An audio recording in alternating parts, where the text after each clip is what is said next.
Hello दोस्तों, स्वागत है आप सभी का हमारे YouTube channel free online teaching one में। तो स्टूडेंट, आज से हम लोग प्रश्न बैंक 2022 कक्षा 10 विषय गणित की प्रश्न बैंक को सॉल्व करेंगे, क्योंकि इन्हीं प्रश्न बैंक में से आपका पूरा का पूरा वार्षिक परीक्षा में पेपर इन्हीं प्रश्न बैंकों में से बनाया जाएगा। इसलिए इसमें दिए गए सभी प्रश्नों को आपको ध्यानपूर्वक अच्छे से समझना है और सभी प्रश्नों को आपको अच्छे से सॉल्व करके देख लेना है। यहाँ पर हम इस वीडियो में अध्याय 1 वास्तविक संख्या रियल नंबर्स की कुछ क्वेश्चंस को सॉल्व करने वाले हैं, तो वीडियो के साथ अंत तक बने रहिए।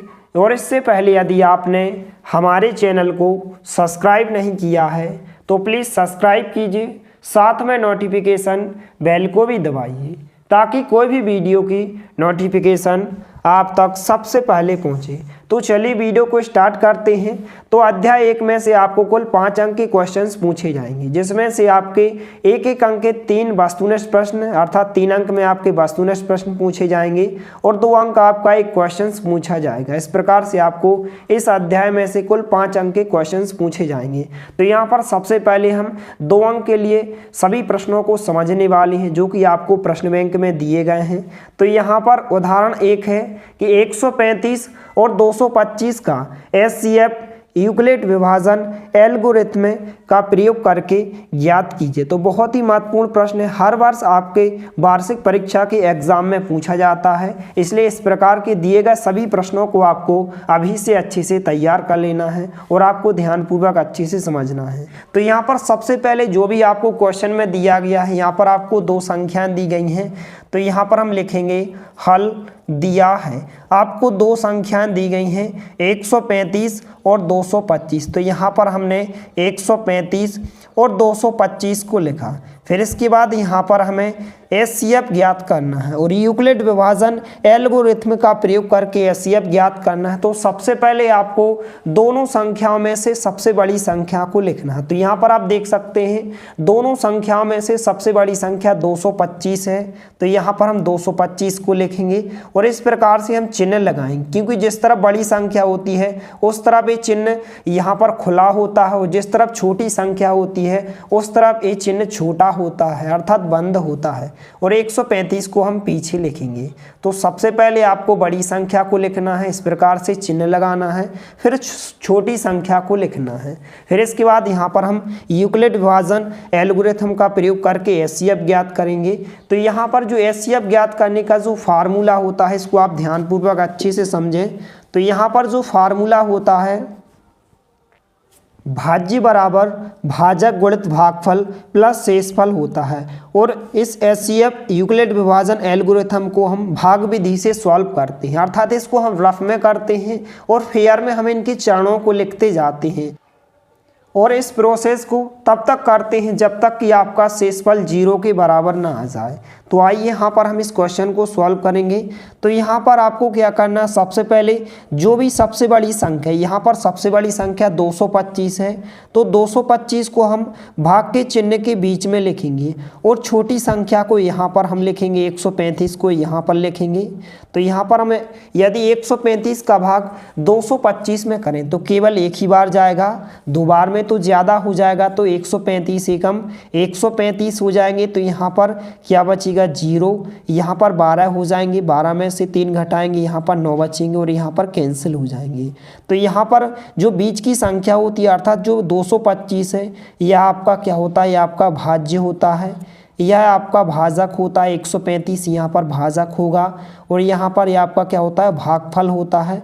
और जो लास्ट में प्राप्त होता है वह आपका क्या होता है, यह आपका शेषफल होता है। तो इस प्रकार से इनको आपको अच्छे से ध्यान रखना है। अब इसके बाद हम इस फार्मूला की सहायता से यहाँ पर पहले चरण को लिखते हैं। तो सबसे पहले हम भाज्य को लिखते हैं। भाज्य यहाँ पर कितना है, 225 है। तो यहाँ पर हम 225 को लिखेंगे, बराबर का चिन्ह लगाएंगे। फिर इसके बाद भाजक और भागफल का गुणा करेंगे। तो भाजक यहाँ पर 135 है और भागफल 1 है। तो हम 135 और गुणा का चिन्ह लगाएंगे और 1 को लिखेंगे। तो यहाँ पर हमने लिखा 135 गुणित 1। इसके बाद प्लस का चिन्ह लगाएंगे यहाँ पर हम, और शेषफल यहाँ पर कितना है, 90 है। तो यहाँ पर हम 90 को लिखेंगे। फिर इसके बाद यहाँ पर हम पीछे लिखेंगे, क्योंकि शेषफल 0 के बराबर नहीं है। तो यहाँ पर हमने लिखा शेषफल बराबर नहीं है 0 के। तो इस प्रकार से इस प्रोसेस को आपको तब तक करना है जब तक कि शेषफल 0 के बराबर ना आ जाए।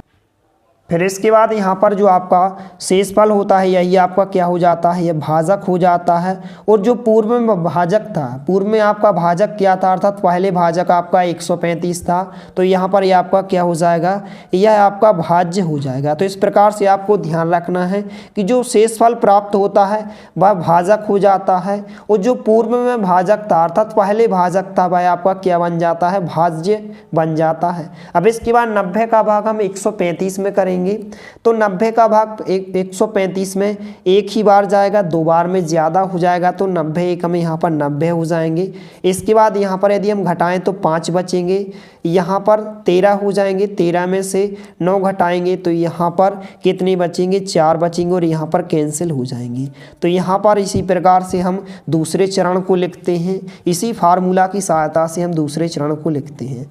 तो दूसरे चरण में सबसे पहले हमें भाज्य लिखना होता है, तो भाज्य यहाँ पर कितना हो जाएगा, 135 हो जाएगा। यही आपका क्या होता है, भाज्य होता है। तो यहाँ पर 135 भाज्य हो जाएगा, बराबर का चिन्ह लगाएंगे। फिर इसके बाद भाजक और भागफल का गुणा करेंगे।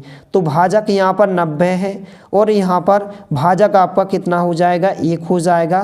तो 90 गुणित हम 1 लिखेंगे, प्लस चिन्ह लगाएंगे और यहाँ पर हम शेषफल लिखेंगे। शेषफल यहाँ पर कितना है, 45 है, तो यहाँ पर हम 45 लिखेंगे। फिर इसके बाद यहाँ पर हम लिखेंगे, क्योंकि यहाँ पर शेषफल तो 0 के बराबर नहीं है, तो यहाँ पर हम लिखेंगे चूँकि शेषफल बराबर नहीं है 0 के, शेषफल बराबर नहीं है 0 के।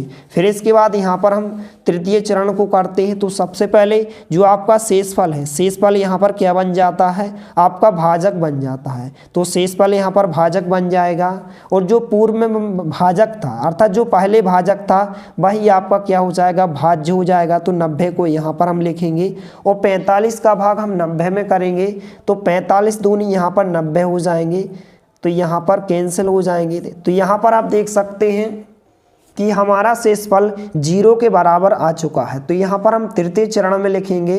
तृतीय चरण में यहाँ पर सबसे पहले हम भाज्य को लिखेंगे। तो भाज्य यहाँ पर 90 है, तो 90 बराबर यहाँ पर भाजक और भागफल का गुणा करेंगे, अर्थात 45 और 2 का गुणा करेंगे।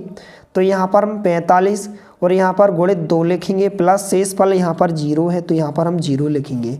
फिर इसके बाद यहाँ पर हम लिखेंगे चूँकि जो शेषफल है, चूँकि शेषफल 0 के बराबर है।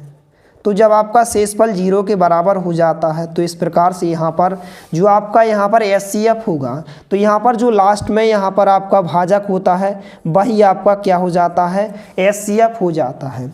इस प्रकार से यहाँ पर जो आपकी प्रोसेस होती है, इस प्रोसेस को आपको तब तक करते जाना है जब तक कि आपका शेषफल 0 के बराबर ना आ जाए। और जब आपका शेषफल 0 आ जाता है तो यहाँ पर जो लास्ट वाला भाजक होता है वही आपका क्या हो जाएगा, HCF हो जाएगा। तो यहाँ पर हम लिखेंगे आता है जो 135 और 225 का HCF कितना होगा, 45 होगा। तो यहाँ पर हम लिखेंगे आता है 135 और 225 का HCF, 135 और 225 का HCF कितना होगा, अर्थात हाईएस्ट कॉमन फैक्टर आपका कितना होगा, 45 होगा। तो यहाँ पर जो लास्ट में आपका भाजक होता है, अर्थात शेषफल जब 0 आ जाता है तो लास्ट में जो आपका भाजक होता है वही आपका क्या हो जाएगा, HCF होगा।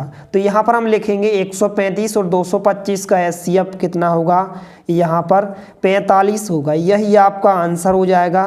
तो इस प्रकार से इस प्रश्न को आपको अभी से अच्छे से तैयार कर लेना है, क्योंकि आपकी वार्षिक परीक्षा की दृष्टि से बहुत ही महत्वपूर्ण प्रश्न है। तो इस प्रकार से इस क्वेश्चन को आपको अच्छे से सॉल्व करके देख लेना है। यदि वीडियो पसंद आए तो प्लीज़ लाइक कीजिए, दोस्तों के साथ शेयर कीजिए, और यदि आपने हमारे चैनल को सब्सक्राइब नहीं किया है तो प्लीज़ सब्सक्राइब कीजिए। धन्यवाद, मिलते हैं अगले वीडियो में, तब तक के लिए जय हिंद, वंदे मातरम।